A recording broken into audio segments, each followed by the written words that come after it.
do it. Yeah, we can do that later on. Hey, so we're live, and hopefully it'll work this time. Well, your technology, My it's internet dropped like 3 times in a row. it's a gift and a curse. It is. Yet you guys were clowning me earlier, just for the record, because my Skype wasn't right. But now that Drew's internet is messing up, ain't nobody said nothing. I think it's due to like all the forest fires and stuff, man. I think it's something. See, I had to pull that one on to make you feel bad. It ain't got nothing to do with that. I just. We can't even prove that it's wrong. That's the bad thing about my it. son probably. We don't know. Yeah, my son probably in there playing a video game. That's all it is. But and welcome back in to the Barbershop 918. You up in here once again with your man Big Drew. Big Drew! Yeah! J-Rock! You see, it don't feel good when somebody say, woo! Boom! All right. And the one and only Raw. Oh, so Raw. Dog. We got a jam-packed show for you today. Pack with jam, baby. And a little bit of jelly. We're going to go down the line and talk about college football a little bit. We're going to talk a little bit about the NFL. How do we feel about the NFL? We might even throw in a nice little conversation in the hood topic about the N-word as in relation to the NFL. I think those two might tie in. You never know. We might even throw in a little bit of Papa John's talk when it comes to that, too. So we got the world-famous Word on the Street coming your way. We're going to talk about Insecure, Hard Knocks, and a whole bunch of other good stuff and that, as well as Jay is here on loan from a certain podcast to talk to us about music news. Yes, the one and only Jay, the star of other... A little sample. Yeah, a little sample of what you can find on another podcast that he stars in. So we got a whole lot coming your way. We're even going to talk a little bit of NBA with Carmelo Anthony giving us, not the ring finger, but another one. And so we got a lot coming your way. As for right now, it's time for the world famous Word on the Street. Word on the street. It's the sweet one. Yes. I had to groom myself for that one. Oh, man. Oh, that boy, good. Oh, it's been so long. Doors of the church are open. Yes. Yeah. So now let's go to the Song of Solomon. Aye. Man. All right. Maybe you're in sheep's clothing. I just play. Oh, God. Hey, Sharon. All right, so we got so much going on today, man. Let's go ahead and get it started right now with the world-famous Word on the Streets. J-Rock, go ahead and give him a little bit of music news. All right, this week in the music news on the Billboard charts, coming in at number 8, we have Cardi B with Invasion of Privacy. Number 7, the late, great Aretha Franklin. She passed away last Wednesday.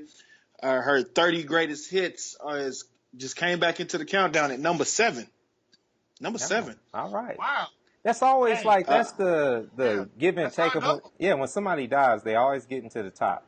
So I got a playlist right now with nothing but Aretha Franklin on it. And you know it's funny, like, was Aretha Franklin in any of your other playlists before that? Maybe? No. Yeah. See. No. Nope. Yeah. Nope. But there is a rose in Spanish Harlem though. And I love that song, boy. Go ahead, Aretha. Love you, baby. Let me ask you something. Is any Patti LaBelle in your playlist at all? Yeah, she's still alive. So. Yeah. No, I'm asking. On my own. Is it okay to play Patti right now this week, or does Patti get a rest for a week? Because you can't really play Aretha, because play Patti right now. Right now, okay. Patti needs. Can I have a Patty Pie with some Bluebell ice cream? People walking by Patty Pies like, just all week. Just throwing shade. Because Aretha Franklin was the queen of shade also. So. Forget the pie. Give me that Aretha Franklin turkey over there. Yeah. That's what she would have had if they would have let her have it. Yeah, she would have had fried chicken, real stuff. Mm-hmm. Hey, the chef Sharon said she got Patty in her playlist. Just in case y'all didn't know that. I ain't one to tell people's trade secrets, but word on the street is her pie is really just Patty pies. That when she go out catering events, that's word on the street is. Wow. You wrong for that. Yeah, That's your sister. Yeah, I am. We got to support black businesses better. I'm sorry. That's not the She will truth. go upside your head. That's why you taking it back. All right. Jerome, me and Jay didn't say that. That was your brother. So there you go. It was Drew. Coming in at number 3 is Drake's Scorpion album. Number 2 is Nicki Minaj with her Queen album. She's mad about that, ain't she? Oh, yeah, she's very mad. And then the number 1 album in America belongs to Travis Scott, who pushed over 450,000 units of his Astroworld album. And Nicki Minaj was. What did Nicki say? She was big mad. What did she say? He didn't even sell that many. How did he sell those units? She said that Kylie Jenner, who is Travis Scott's baby's father, she said that he did something with the tour, something on the tour, like with a t-shirt, like t-shirts and everything. Yeah. For every merch he sold his project. So that counted towards the units that he sold. Hey man, she was not happy about that. Prince did that before, where he was selling all his CDs at the concert, and that's how he got number 1. So she's mad about that. Yeah, it's unique. You got to figure out your way to, you got to figure a way to market your product. And honestly, I'm not, like I mentioned on somewhere else. I mean, I haven't heard much about Travis Scott. I haven't heard much about Travis Scott, but I was really shocked that he sold almost 500,000 copies in his first week. I ain't heard about something else, so we both ain't heard about something, have we, Jay? It was word on the street. I heard it on the street. Okay. Jeez. It's been a long time. I was feeling very blue that day, and I feel like doing a magic trick. You keep it up. For the podcast that we're on. Yeah. You're going to get shut down, sir. Yeah. Okay, and that is the Billboard charts for the week. The VMAs came on Monday night, and I must say MTV is trash right now. The VMA show has been trashed the last 4 years. BET has murdered the MTV Awards. I can't even tell you. I would say the disappointment of the show was they brought Madonna out to do a Aretha Franklin tribute. Are you serious? But it turned into a tribute about herself. What kind of crap is that, man? I mean, for real. Ain't they? Is Madonna from Detroit? Yeah, but still. Is that? I'm just trying to figure out what's the tie-in why you would bring Madonna out for a Aretha Franklin tribute. Why do people keep bringing Madonna out every time a famous black person dies? I don't get it. You still mad about Prince, are you? Maybe she stole a lot of their music. You never know. I don't know. What is the connection between Madonna and black musicians? It ain't the what? She slept with him? Ask Big Daddy Kane. He may know. Ask Tupac. Well, Tupac's dead, but hey, I mean, I have no idea what you're talking about, Jay. Yeah. Who else you got? No idea what you're talking about. My only other thing is Drew Hill. They added 2 members to the group. They removed Jazz and Woody from the group, and they added the 2 brothers from Playa to Drew Hill. Really?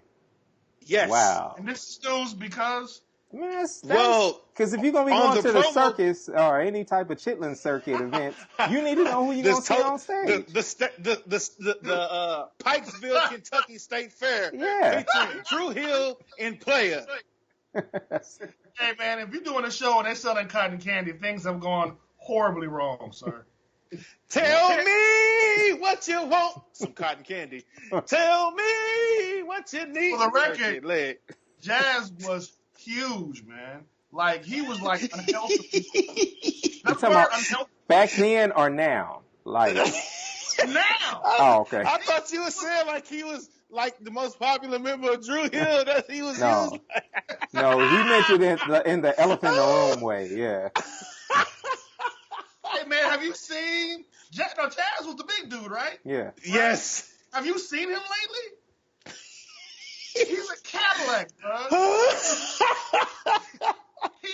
he need to go on some serious diet, man. That's just too big, man. Oh God! How much want to be on one of them TV shows? What is it, 600 Pound Life? Yeah. The Biggest Loser. No, he needs to be on that. I'm talking about the 600-pound life where they gotta like lift him up with a crane and stuff. Those shows, they make me go on a diet for like 2 hours when I see them Okay. shows. All right, all right. And that's enough for the music news. Let's get to the box office chumps for the week. Raw Dizzle. All right. So the box office, we haven't done these in a while, so a lot has changed. Is Acrimony still in the top 50? Wow, that's a good question.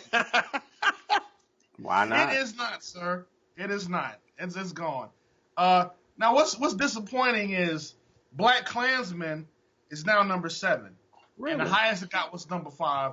I'm very disappointed in the fact that more black folks didn't go out and see this movie. I never. It wasn't in many theaters. I've not even seen an advertisement for it. Not once.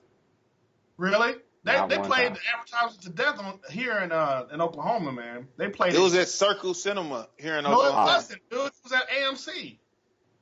It's at Circle Cinema here. Not the Sand Springs, but the little bitty movie theater on Lewis.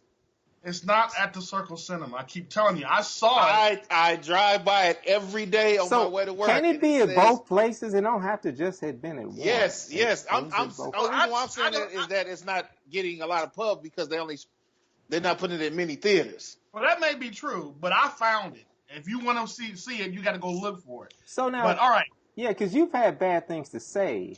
about Spike, Yeah. Yes. I have, and I believe this is the best rebound I've seen in a long time since Charles Barkley was playing the game, sir. Since Dennis Rodman was playing the game. I'll get into that though. Number 5 is what? Y'all didn't like that? Yeah. I mean, It was a I'm not real. Yeah. I'm not looking for y'all cheers. I'm looking for I'm just You don't need do to. this for. No, I'm not. I really don't care. Number 5 is Alpha. You know what Alpha is? I'm your biggest fan, though. Go ahead. Number 5. You said that real creepily. I'm your biggest fan. I Your miss you biggest so fan. much. I followed you. Followed you. Now shut your mouth. Now just sit down. Shut your mouth. I'm so disappointed in you. I'm Continue the pretty charts. sure that song was a precursor to some domestic disturbance. I'm sure it was. I think it was a live recording of a domestic disturbance. All right, number 5 is Alpha. It's about a dog. That's all I'm gonna say. Rough.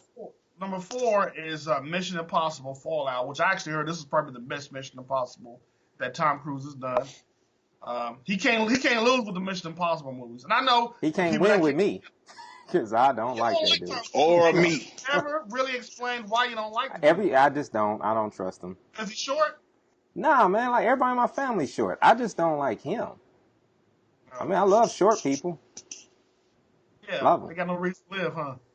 What? What? You ever heard the song, bro? No, I never heard that. Oh God. I took it as a threat to my family. I'm sorry. Short people. They got a song about that. Anyway, Drew. Number 3 is Mile 22. I don't even know what that is. Is that with Ronda Rousey and Rousey and Mark Wahlberg? yeah. Why is that a movie? See, they filmed that 3-4 years ago back when she was hot, and like everybody wanted her own things, and then it's like, well, we already filmed it. True. They should just release that at Aldi's, like just sell it just straight out. It the made box. number 3, so I mean, obviously somebody's watching it. Number 2 is The Meg, which I actually heard is not that great of a movie. It's funny. I heard other people say it was pretty good, so I don't know. Maybe I'm thinking of something different. I heard the best parts were in the previews. Yeah. That was the best parts. So that's what I heard. But it made number 2, and it was number 1 last week. And number 1, y'all ain't gonna believe this. This movie made $26 million this past weekend. Crazy Rich Asians. You know what? But the reason why, yeah. now that's got some big, like, you know what? It's just like, remember when we watched Latin, no, we didn't watch, but remember when How to Be a Latin Lover was like at the top of the charts and we didn't understand We it? didn't know why. It's the same. It's like them trying the Black Panther effect. Let's put a movie that's all the whole cast is Asian. It's and they're proud. I mean, it's something to be proud of. But it's a good movie. We should probably go see it and celebrate it. But maybe not this week for us. Not after what happened at June's. But I think it's one of those movies that we'll end up seeing on Netflix and appreciating. They turned down Netflix and other things to go to the movie theater. Really? Yeah. Well, it paid off. They made 26 mil, man. I didn't see it going number one. I ain't gonna lie, but it did. So, from what I've heard, it's actually a pretty decent movie. But there are some Asian folks who are up in arms about it. They say that it's a bad representation of Asian people. You know what I mean? Yeah. So. Yeah, I mean, just like there was some black people mad at Black Panther. Well, how could you be mad at Black Panther, though? There were a lot, though. There were a lot because they were like, well, all the black-on-black violence at the end scene. It's like, well, everybody in Wakanda's black. What? Yeah, who they gonna fight?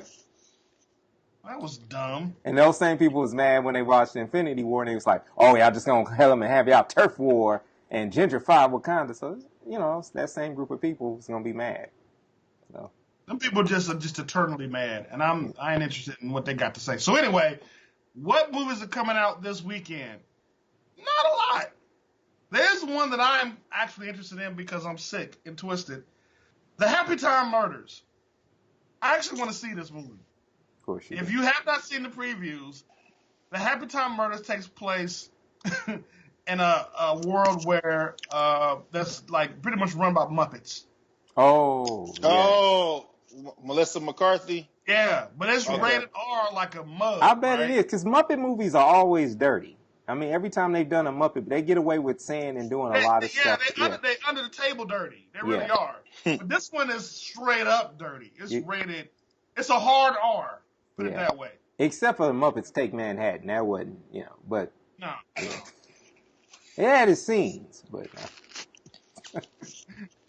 You serious about that? You've seen every fucking movie. yes, I got a box set. I got seen every Which- episode. Which is the Wow. best movie? Which is the best one? Is it The Great Muppet Caper? I think it is. For me, I think it really is the Muppets Take Manhattan.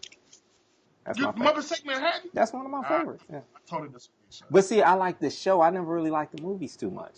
So, You like The Great Muppet Caper when they were in London? no. Nope. That wasn't Yeah, my favorite. I liked Really? it. I did like it.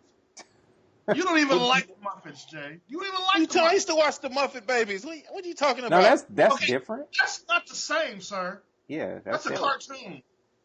Oh. Yeah. So you don't even belong in this conversation. So anyway, My bad. I'm frozen again. Hey, but Anyway, what was if you your want to go see him, go ahead, Drew. Go but ahead. what was your review? I mean, no, go ahead, finish your thought, and then I'll ask you after that. Go ahead. I don't even remember what I was going to Okay. say. Well, Happy Time Murders is what I suggest. You want to see a crazy movie with Muppets doing all kind of ghastly things. Check it out for this week. All right, But I did go see The Black Klansman. right.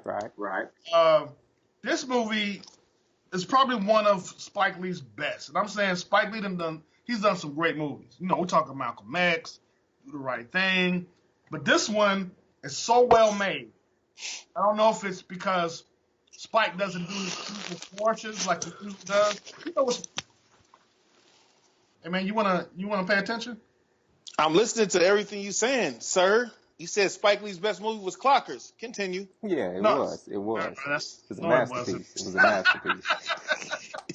That's what I said. So It was cast well. Spike Lee's, he got these flourishes. It was cast well. Did Guy Fox fit that part? All right. Anyway, y'all trying to be funny, man. He doesn't. He keeps it straightforward. And the guy that plays David Duke, Topher Grace, plays him very well. But Denzel's son, man, he takes the cake. This brother killed this role, man. This role could have been almost close to buffoonery, but he pulls it off, man. And if you don't know what the story is about, it's about a guy named Ron Stallworth who literally stop sniffing like that, man. You throwing me off. His microphone, he rubbed up against That's it. your mic? Because Oh, okay. Sounds like slob and guts and stuff. You all right? Okay. It's about this brother named Ron Stallworth who infiltrates the KKK over the phone, but he can't meet him, so they get one of the other guys. It's a white guy played by Adam Driver, who has to play the same character that the brother's playing. And how they do this is amazing, especially since it's a true story. Now, it's great acting. It's some funny parts in it. It's very suspenseful. But what I loved about it was the ending, how they were able to take what was happening because it's a period piece. It's the 70s, and literally connect it to Charlottesville, which was just last year. It's almost a seamless edit because it ends on a Klan rally and goes right into Charlottesville, and they get the real deal footage of what happened when the young lady was killed. Spike Lee got permission from the young lady's mother to show this guy driving that car into that group of people and killing them, and showing Donald Trump saying there are good people on both sides. Basically to show that ain't a whole lot changed. To me, that was the driving point of this movie. This movie isn't just for black people. It's for everybody. Everybody should see this movie. When we went, white folks was just like, I mean, they were really, really like amazed by this movie. They were real quiet getting up out the theater. I think some of them wanted to give me a hug because they just felt so bad. Because there's a lot of Klan stuff in this movie. But the way they do it is they even show some of these Klan guys to have a human side, if that's possible. It's just a real good movie, man. If you haven't seen it, go see it. All right. Klan, Spike Lee's best. Cool. That's good. That's a good review. After Clockers, definitely.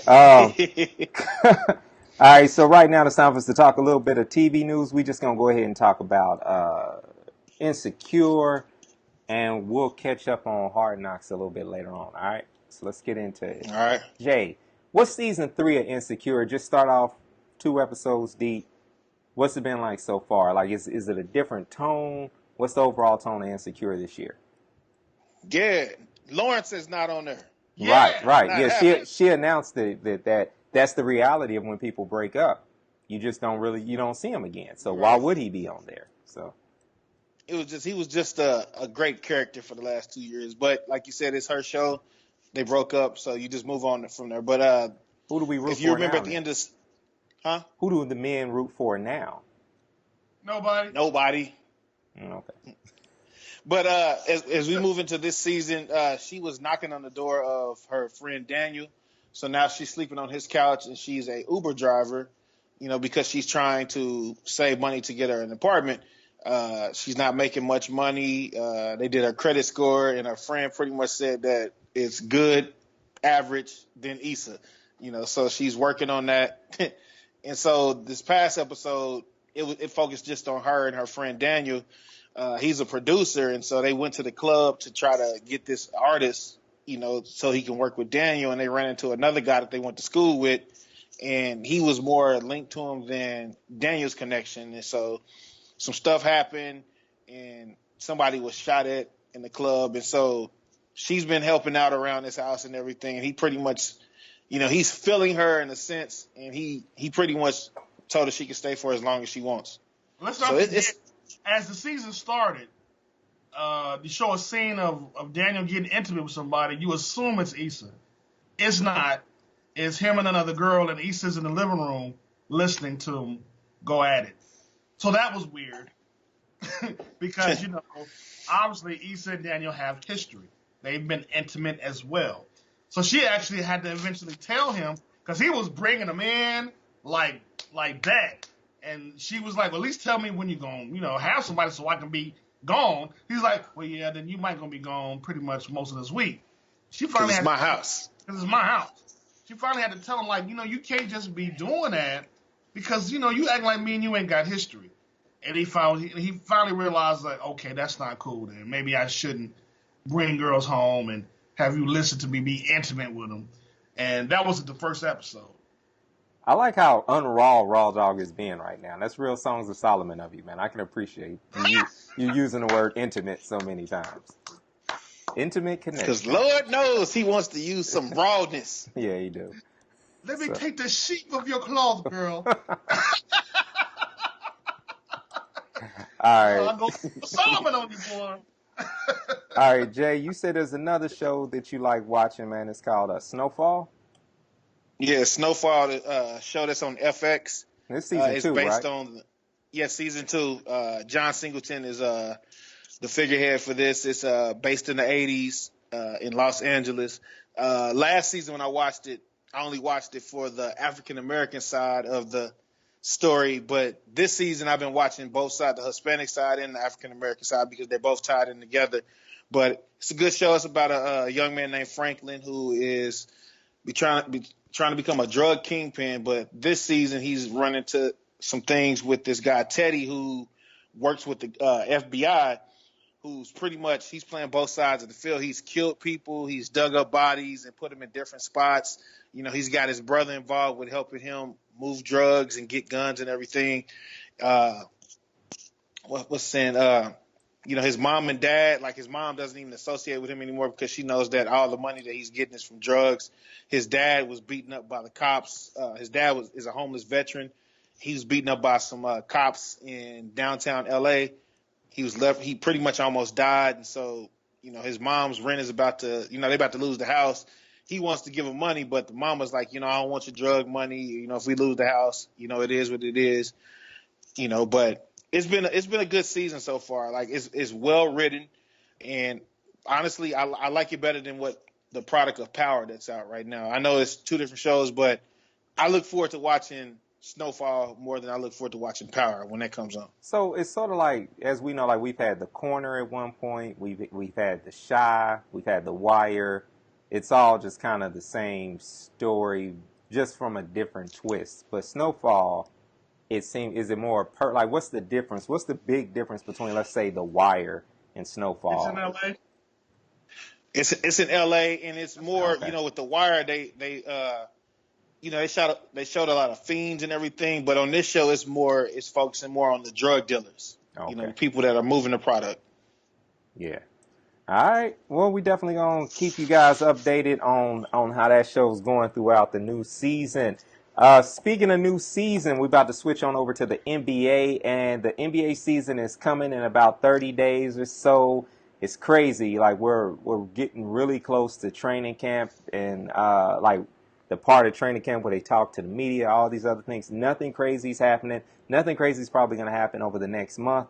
And so the big thing for us to talk about really is the NBA schedule. There's a lot of games we're looking forward to. But before we get into that, right now I want to say something about Carmelo.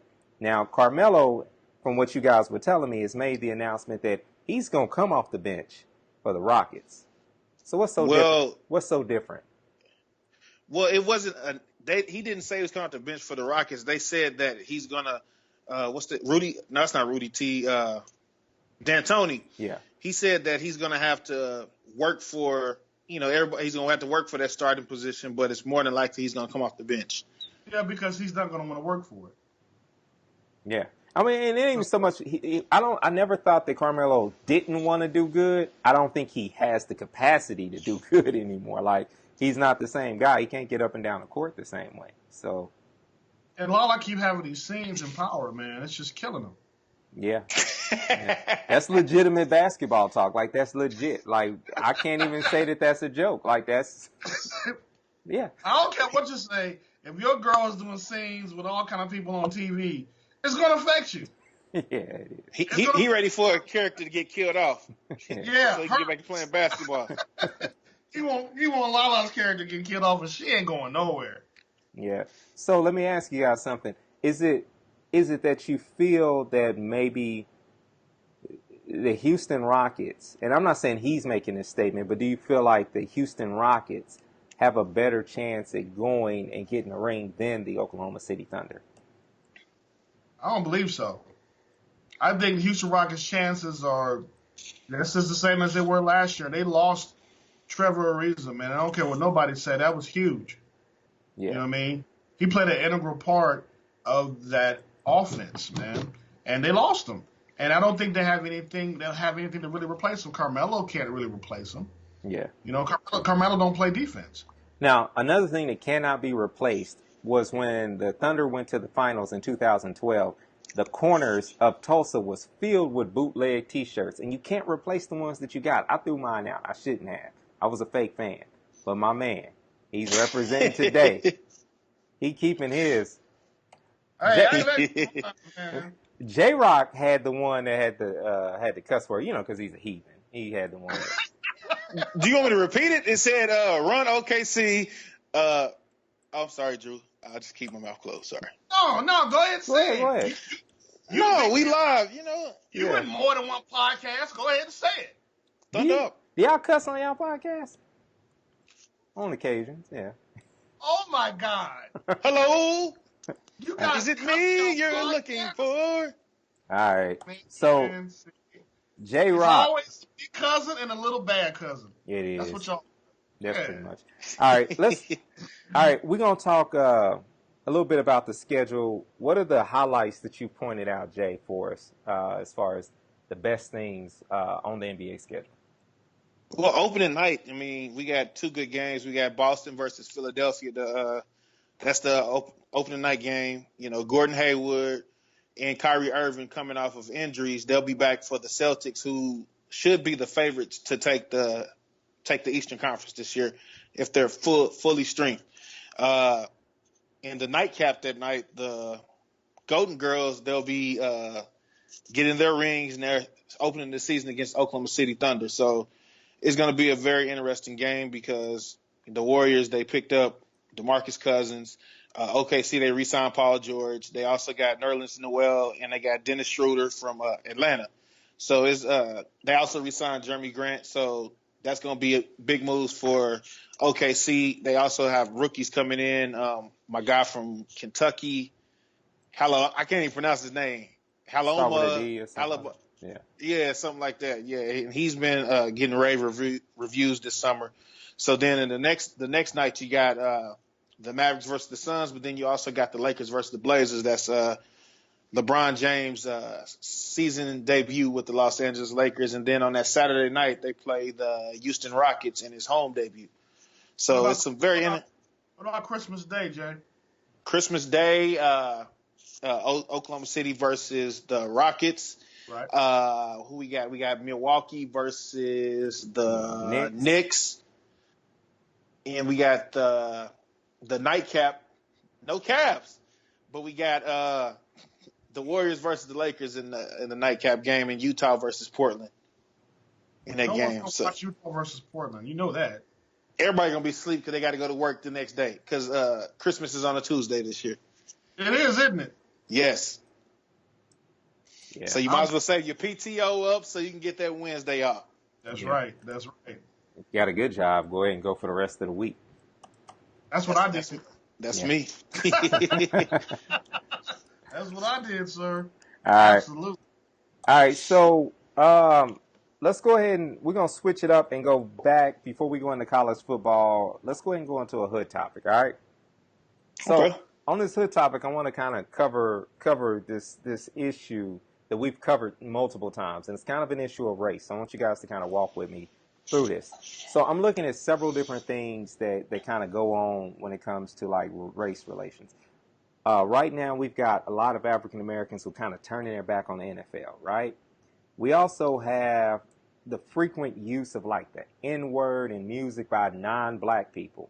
We have things like what we saw in Tulsa, Oklahoma with what took place at the beauty supply store. So you got all these different things that are going on, and just general like what's going on in America with the current, administration. Where are we going with all this anger? Like, where is all of this? What's the boiling point? This is the way my mind kind of processes it. And so both of you are educated gentlemen. Help me break down some of these situations and where do we go with all these frustrations? Because one of the things that I always hate is that things come and go and we get distracted because it's so much coming at us at once. We never focus on finishing off or finding a solution to one of the issues. We just get, for lack of a better term, the expression I've always used and has heard is pissed enough to miss the bus. Like, that's it, So where you guys coming from with this? You kind of follow me? Yeah. Hey, before I go on my little rant on this is a great question. I want to shout out to my boy Ramon Phillips. I'm always about going after black businesses and making sure that we keep black businesses, going. He has a lawn care thing. He hooked up my lawn today. He did a great job. Virtuous Lawn Care. Check him out on Facebook. I think the times that we're in was the reality check to the Obama years. When Obama won, everybody was like, hey, America has made a change. America has flipped the page. When Mm-hmm. in reality, nothing had changed in America, honestly. What it did was it bolstered those who have different views of what America really should be. Okay. And eventually it led to Donald Trump being elected. And it led to now where you have folks who feel emboldened to just kind of show their racism just out and about. Um, that's got to have some kind of effect on people of color. You know what I mean? We've been marginalized for years, man. And I think the difference between now and then is now I feel like we know better. And we know that this isn't right. And we know we can't if we can't do any better than what our forefathers did in the civil rights movement, then what are we doing? You know, it's a lot of anger out there. Some of it good, some of it bad. Um, the situation here in Tulsa with the Asian man who punched the young lady in the mouth. He's in a black neighborhood making money from us, and yet he feels so emboldened that to punch somebody in the face simply because they get into an argument. That's got to say a lot. First of all, it says how bold they are to come into our neighborhoods and start businesses, and we, go and spend our money. But how come we don't have our own businesses in our own neighborhoods? Why don't we have beauty shops in our neighborhood? Why are they taking our money and feeling some type of way about it? Like, we want to take your money, but we want you to get in and get out because we think all of you guys steal. The racial situation in America, man, just shows where we are, where we really are as a country. We want to be this melting pot, but sometimes when you put ingredients together, they don't always go together. Sometimes they don't taste so good. And we got to figure out the right recipe to make sure things are supposed to be where they're going to be. Are we ever going to get there? I don't think so, but I don't think we should ever stop trying. Yeah. Yeah. What you got, J-Rock? To piggyback on what Raw Dog said about the incident with the Asian store owner, I didn't agree with what he did, and I heard that wasn't the first time he's done that. So right. I feel like he feels like, just because he has that store in the neighborhood and he gets a lot of business from African Americans, that he can pop off and hit somebody. Granted, from what I'm hearing, that, one of the little boys took something out of the store, but I'm like, it's just a small trinket to, the money that you're making. That doesn't mean you need to put hands on anybody. You know what I'm saying? I mean, I'm surprised the woman didn't retaliate on him or anything, but, that was wrong of him to do that. As far as with the N-word, I mean, in the field that I work in, I hear it every day. I hear it from our own race, but then I hear it from, people of other races, and they're comfortable with them saying it. And it's just like, I'm like, you just don't know how bad you sound by, for one, saying it in the first place, but then letting somebody else say it, and then you just think it's cool. It's just in America, I feel like we just don't have any more grandmas and grandpas that are teaching young people that were teaching their parents, that are teaching their children. That it's just like a disconnect somewhere. It's like we have like first level, second level, third level, fourth level. Now it's just like first level is here, but it's nothing on that second and third level. Just to the fourth, it goes to that fourth level. It's like something is missing right there, to where we're not empowering and teaching these young people about the use of that word, and when not to use the word. And they allow people that's in their circle that's not of their race to use it. It's just bad all over. I'm not trying to say that, like I tell my students every day, I'm like, I'm not trying to say I'm the perfect person in the world. I've never used the word before, but I'm like, you got to get to a point where you have to grow up in life and not use that. Now, you mentioned the NFL as well, and we're 1 year past, Trump being elected as president, and he made all those statements, saying the players need to stand up and everything. And it just, I think it touched so many nerves with people because we as a race, one thing that we like a lot is athletics, and just about every sport, somebody of color is the best player. NBA, we ain't got to say that. NFL, skilled players are the best players, and then even in tennis and golf, those are the best players. So when we heard Trump say that, it's almost just like I can't believe this guy said this, and it's like for most of my friends, it's not the same as it was in 2014, 2015 talking about the NFL. Like this year, it's kind of like, like even with myself, like I'm a big fantasy football player. It's just like I'm just not really feeling it like I was 3-4 years ago. It's just overall the sport is not the same. And then throwing what Donald Trump has done and what he said and how these owners are acting, it's just been bad. Yeah. And I think that's the key factor for me is that I'm in a place where as much as I've grown up loving the NBA, loving everything, not the NBA, the NFL. I've always loved it, but it's lost its appeal because of the nature of the way the owners have really taken this word that we've gradually just kind of looked past for years. Owner, the word in itself, and they've really taken on this title as though they really own human beings. And that's the part that's become offensive. And the politics have made the sport in itself less appealing. Not to mention, once you start looking at it, the players become human again. And that's what I believe they were fearing. And once you start looking at the players as humans, and it's not even so much like, like you start seeing that what they're sacrificing their body and their future for, that becomes a scary sight. That becomes something that's a little bit disappointing. That's what's going on.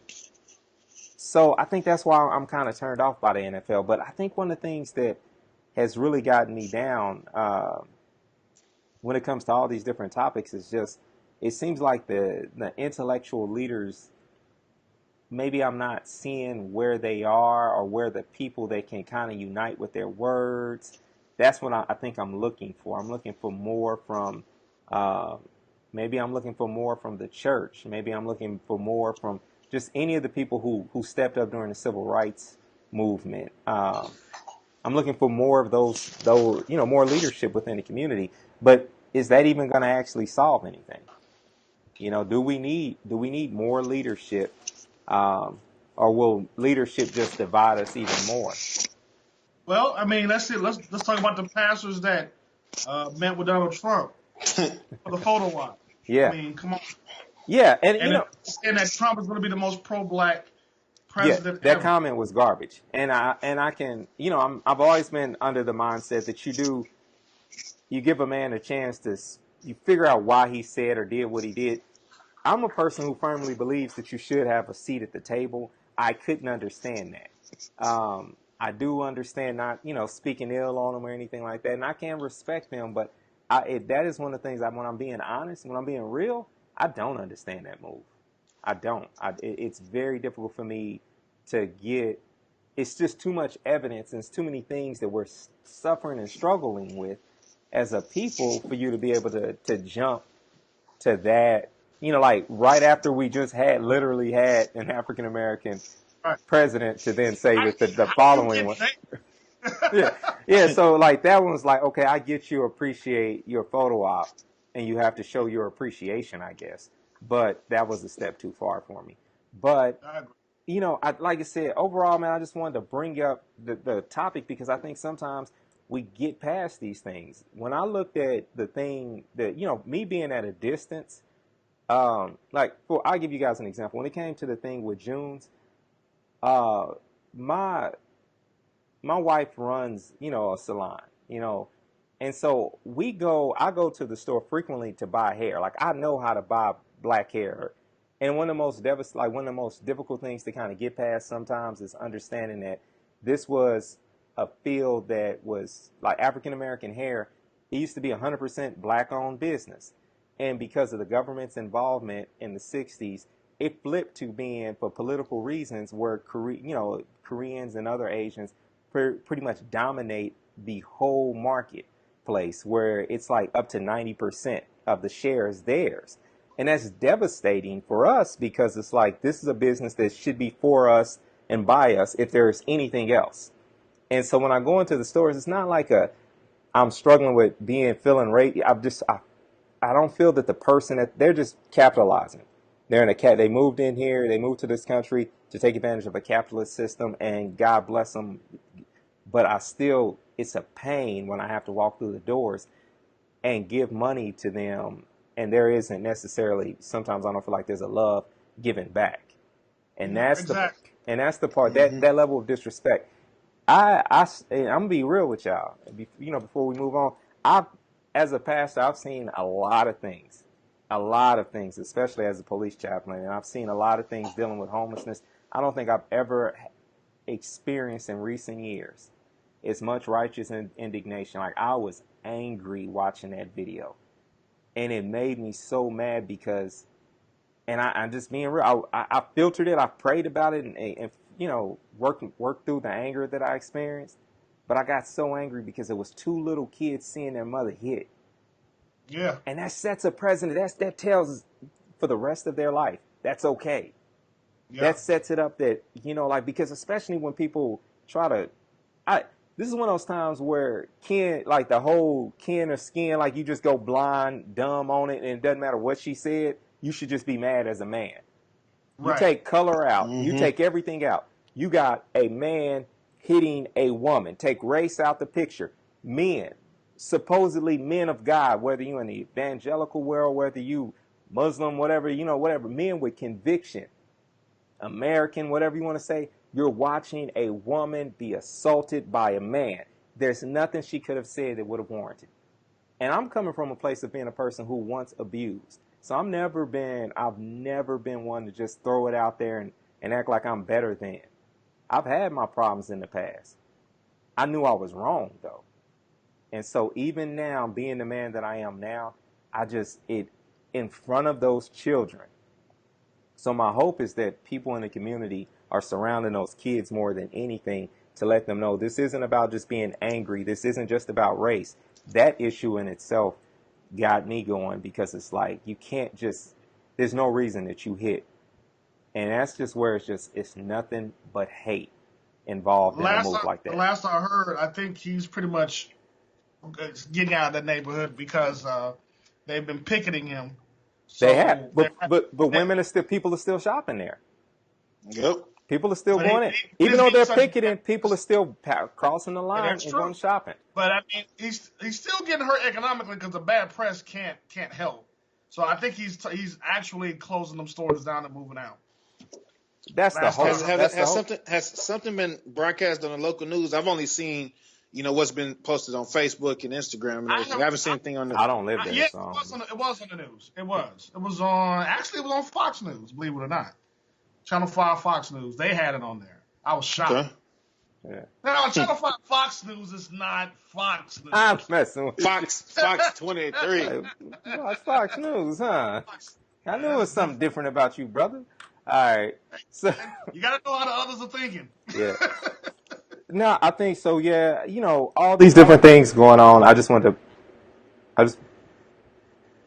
to bring that up. I don't know what happened there. That was weird. That was. All right, Jay. Let's get into a little bit of college football talk, boss. All right. Let's wrap it up while the internet's still going. Right. Next Thursday, the college football season kicks off. Alabama, they won the national championship last year. They beat Georgia 26-20. They're the overall number one team in the nation. Clemson is number 2. You got your Ohio States, Washington, Georgia. Those are all teams that are in the mix. But I'm going to talk about the OU Sooners. The Sooners, they named Kyler Murray their starting quarterback today over Austin Kendall. Kyler Murray, he got drafted by the Oakland A's in this past Major League Baseball draft, but he decided that this is going to be his last year of college football this year. So I think that he's going to be able to operate this offense. The OU offense is dynamic. I mean, even though they lost Baker Mayfield, they still brought back all of their top skill players. Rodney Anderson, the running back who ran for over 200 yards in the Rose Bowl against Georgia last year. He's coming back along with Trey Sermon on the wide receiver, and you got CeeDee Lamb, and then you got Marquise Hollywood Brown. You also got Miles Tees, redshirt senior out of Tulsa. He's going to be a part of the team. So on offense, I feel like OU is going to be great. I feel like their challenge is going to be on defense. The defense gave up 54 points to Georgia in that BCS semifinal game last year. So I feel like the defense, they're still fairly young, but they got some hard hitters on the defense. So I feel like that secondary is going to be challenged this year.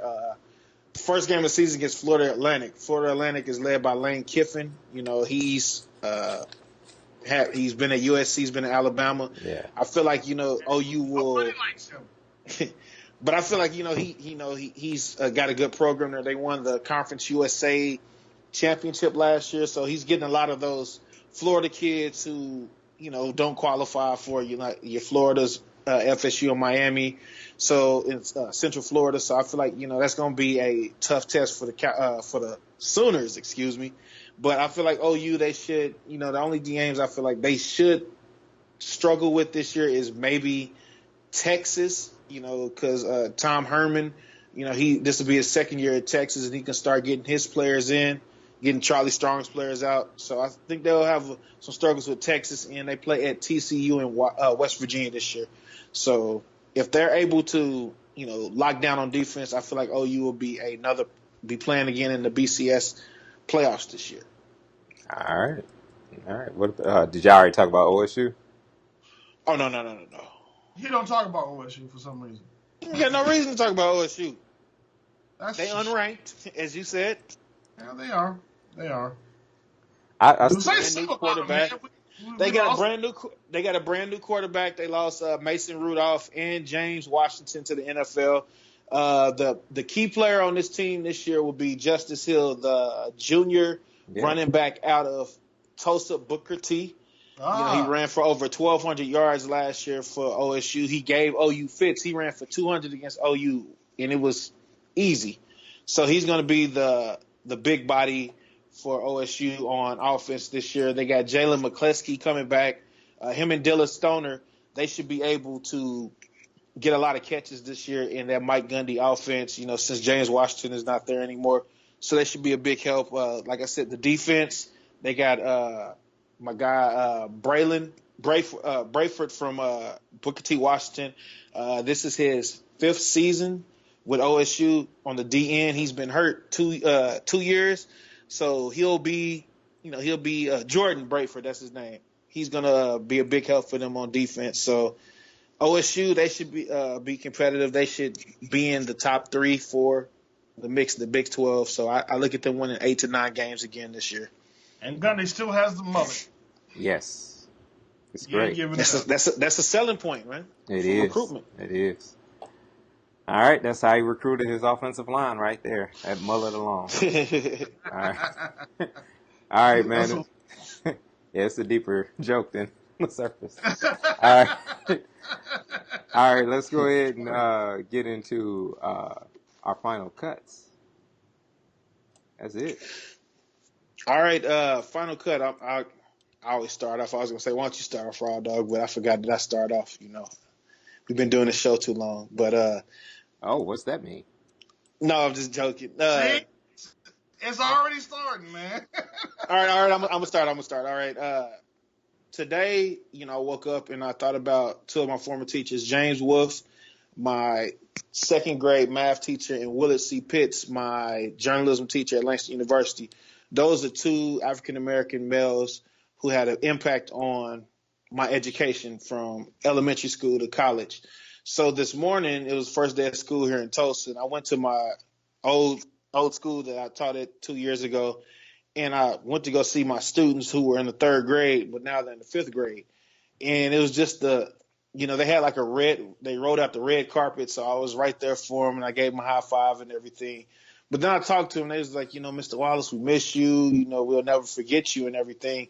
And that's the impact I want on them, just like how Mr. Wolf and Mr. Pitts was on me, that lasting impact that I still do. I still count my 7s in my head when I wake up in the morning because I think about touchdowns in the NFL because of Mr. Wolf. And I still think about with Mr. Pitts whenever I write something, I always proofread it because I always think about, him having that bloody red pen and marking my paper saying, Jamel, your story sucks.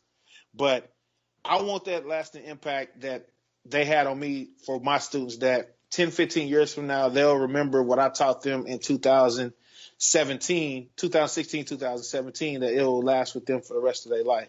And like I say all the time, this came from Willard Pitts. Winners win and losers lose, and they all find a way to do what they do.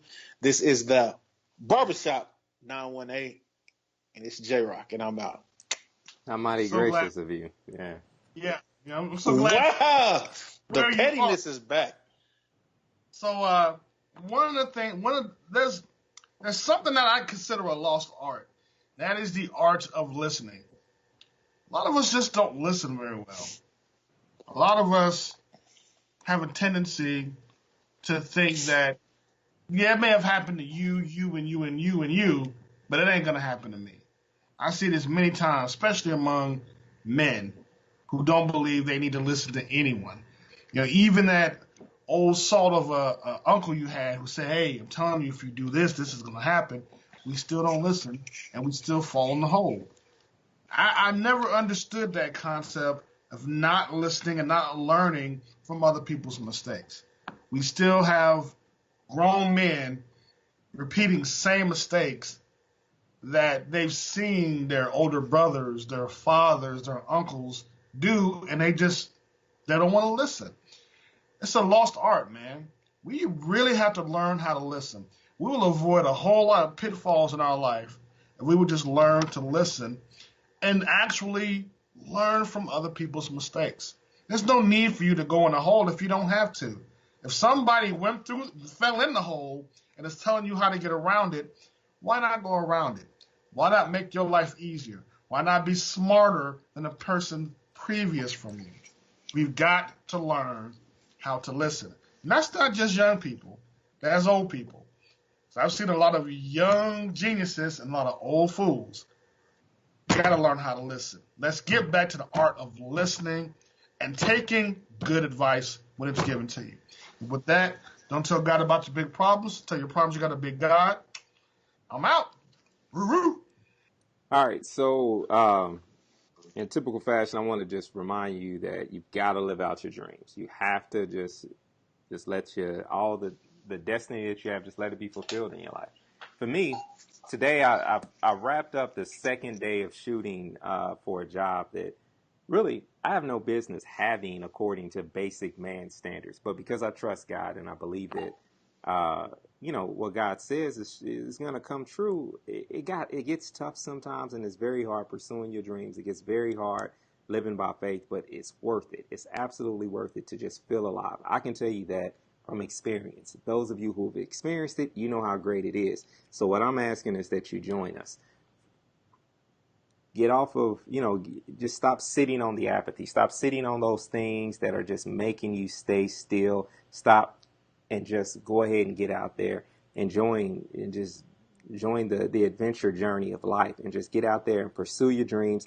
Do something different. Shake it up just a little bit. It doesn't have to be, you don't have to start off with something big and grand. I mean, if you do, that's great. But whatever it is you can do that's going to be a little bit different, that's going to help you get closer to your dreams, please do it today, all right? We need more people out there leading and showing the way and being more adventurous, all right? Remember, hate cannot drive out hate. Only love can do that. And we also got to remember to check us out at the barber. I'm trying to figure out what button. I forgot what button to connect all three of us. My fault. I think I got it. There you go. Nope, that ain't it. There we go. There we go. All right. It's been 3 weeks, man. I'm sorry. It's been a while. It's been a while. It's been a while. Make sure you check us out at TheBarbershop918.com. If you can't find us on Facebook, if you can't find us on Instagram, if you can't find us on Twitter, you know what? Then you ain't looking for us. And you should be. The best podcast around. Yes, absolutely. Long day, huh, Drew? I'm laughing at Drew. It has been. It has been. Yeah, right, and it's, right. It's crazy because it's like 8 o'clock y'all time, but it's only 6 something my time. I still got shopping to do and food to go eat, and I got a day ahead of me. All right. Man. But hey, that's it, man. Like it.